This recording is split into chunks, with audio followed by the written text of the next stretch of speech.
YouTube channel حرف حقیقت پر ہم اپنے دوستوں کو خوش آمدید کہتے ہیں۔ کافی دنوں کے وقفے کے بعد آپ دوستوں کی خدمت میں ایک بار پھر حاضر، زندگی کی 10 قیمتی نصیحتوں کے ساتھ۔ یہ وہ قیمتی نصیحتیں ہیں جو آپ کی زندگی میں انقلابی تبدیلیاں لا سکتے ہیں۔ آج ہم اس کے پارٹ 1 کے بارے میں بات کریں گے، جس میں ہم آپ دوستوں کے ساتھ 5 قیمتی ترین نصیحتیں شیئر کریں گے۔ لازمی سنیے گا، ہمارے ساتھ رہیے گا۔ بسم اللہ الرحمن الرحیم والصلاۃ والسلام علی رسول الکریم۔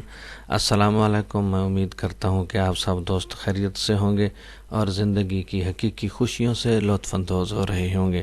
تو آئیے چلتے ہیں ان 5 قیمتی نصیحتوں کی جانب جو آپ کی زندگی میں انقلابی تبدیلیاں لا سکتی ہیں۔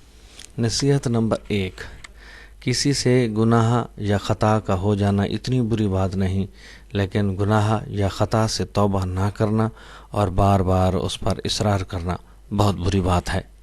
کسی سے گناہ ہونے پر ہمیشہ کے لیے نفرت کرنا اچھی بات نہیں، بلکہ اچھی بات یہ ہے کہ اس کو نصیحت کی جائے، اچھے اخلاق سے سمجھایا جائے۔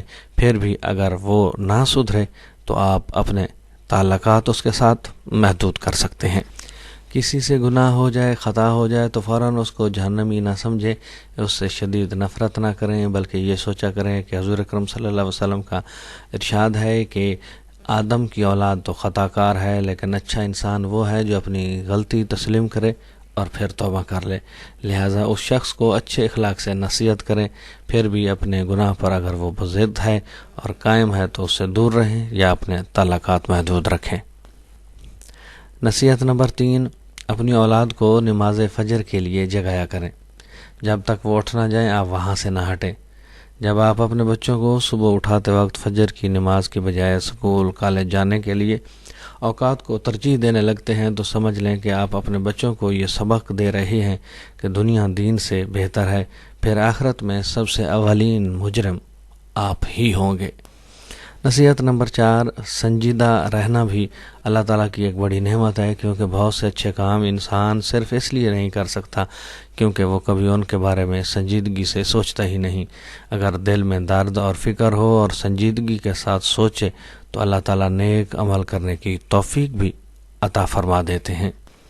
آج کے لیے نصیحت نمبر 5، امام ابن القیم رحمۃ اللہ تعالیٰ علیہ اپنی کتاب الوابل الصیب میں فرماتے ہیں، جس کا خلاصہ یہ ہے کہ بعض اوقات دل بے چین پریشان سا رہتا ہے، معمولی سی بات پر غصہ آتا ہے اور دل کرتا ہے کہ خوب چیخ چیخ کر رویا جائے۔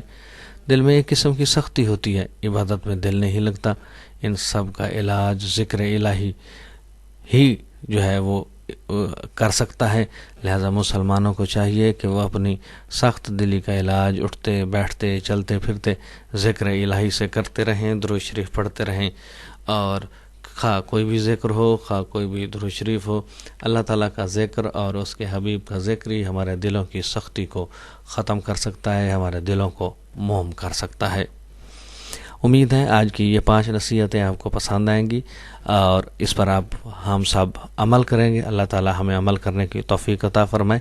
اس کے دوسرے پارٹ کے لیے جو ہے وہ ہم کل انشاءاللہ آپ دوستوں کے ساتھ شیئر کریں گے، اور ویڈیو پسند آ جائے تو ہمارے چینل کو سبسکرائب ضرور کیجیے گا۔ چینل کو سبسکرائب کرنا آپ لوگوں کا ہماری ذات کے ساتھ محبت کا اظہار ہوتا ہے، اور ساتھ میں ہم جو کام کر رہے ہوتے ہیں اس پر اعتماد کا اظہار ہوتا ہے۔ اب تک کے لیے اتنا ہی۔ اپنی دعاؤں میں یاد رکھیے گا۔ آپ کی دعاؤں کا طالب آپ کا اپنا خان غلام مصطفیٰ بلوچ۔